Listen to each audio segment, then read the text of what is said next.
J'aime beaucoup partager, j'aime beaucoup raconter des histoires, dessiner et peindre. Et puis j'aime beaucoup voyager aussi. Donc les rencontres sont toujours un plaisir, apprendre avec les autres. Les peintres extraordinaires qu'il y avait alors que je travaillais au pinceau chinois, évidemment, me fascinaient. En fait, avant, je travaillais d'une façon très traditionnelle, un style français, où je passais beaucoup de temps dessus. Et quand j'ai rencontré des peintres, par exemple, comme Shuta, qui en quelques coups de pinceau arrivaient à faire un envol d'oiseaux, j'étais fasciné. Je me suis dit, je vais essayer de travailler de cette façon-là. J'ai consacré un livre qui était un très grand novateur au XVIIe siècle dans sa manière de travailler. Oui. Puis pas seulement dans la peinture, dans tous les arts. Enfin, c'est extrêmement riche quand même la Chine artistiquement. Pour moi, c'est sans limite, quoi. C'est immense, quoi.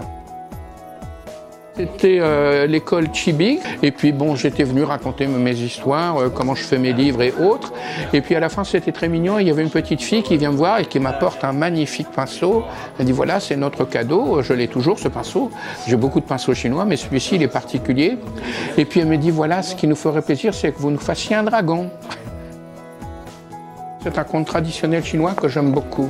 C'est une très belle histoire, c'est un beau symbole. En plus, je l'ai dédié à mes étudiants, donc j'ai pris le conte que j'ai réadapté et j'ai rajouté une femme dedans, parce que les femmes sont très importantes, en tout cas aujourd'hui. Pour moi, aimer, c'est partager, rencontrer d'autres gens et partager nos cultures, ça nous apprend beaucoup. On n'est rien tout seul. Faire quelque chose avec d'autres gens, ça enrichit notre monde, ça permet de découvrir beaucoup plus de choses et c'est magnifique.